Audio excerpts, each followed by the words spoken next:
Hello students, প্রতিদিনের মতো আজকে আবার আমি একটি নতুন ভিডিও নিয়ে হাজির হয়েছি। আজকে আমি আলোচনা করব ফোর্থ সেমিস্টার ডিএসসি সোশ্যোলজির একটি প্রশ্ন নিয়ে আজকে আলোচনা করব।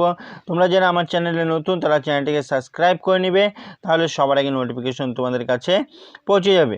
কি বলছে আজকের প্রশ্ন, গুণগত গবেষণার মূল বৈশিষ্ট্যগুলি লেখো।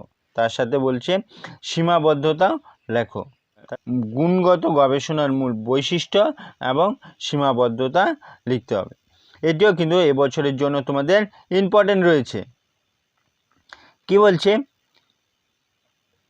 বিষয়বস্তুগত মূল্যায়ন, মৌখিক বা আচরণগত ডেটা অবশ্যই শ্রেণীবদ্ধ, সংক্ষিপ্তকরণ এবং সারণীতে সীমাবদ্ধ করা উচিত। 2 নম্বর বৈশিষ্ট্য কি বলছে, আখ্যান বিশ্লেষণ প্রতিটি মামলার প্রেক্ষাপট এবং প্রতিটি উত্তরদাতার বিভিন্ন অভিজ্ঞতা ব্যবহার করে একটি কৌশল উত্তরদাতারা যে বর্ণনা দিয়েছে তা পুনর্গঠন করে, এবং অন্য কথায় আখ্যান বিশ্লেষণ হলো গবেষকের মূল গুণগত তথ্যের পূর্ণ ব্যাখ্যা।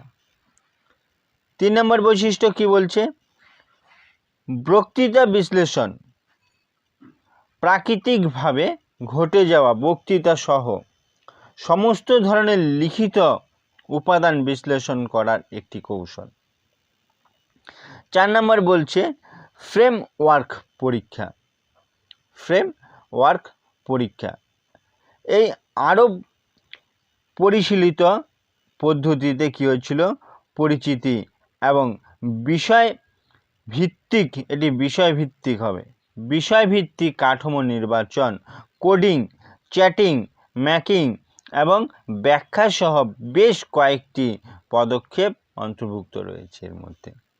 তারপরে 5 নম্বর বৈশিষ্ট্য বলছে কঠিন তত্ত্ব, গুণগত তথ্য বিশ্লেষণের একটি পদ্ধতিটিকে কি করে, একটি একক উদাহরণ পরীক্ষা করে একটি হাইপোথিসিস তৈরি মাধ্যমে শুরু করতে হয়।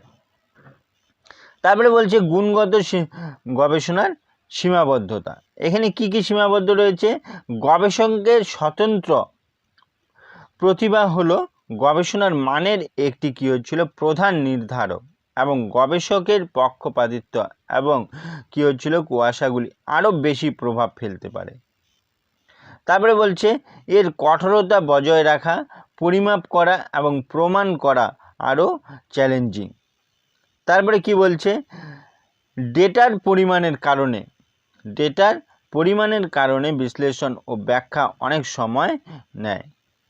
তারপরে কি বলছে, বৈজ্ঞানিক সম্প্রদায়ের মধ্যে এটি মাঝে মাঝে কী হচ্ছিল, পরিমাণগত গবেষণা হিসেবে ভালোভাবে বোঝা যায় না এবং গৃহীত করা যায় না।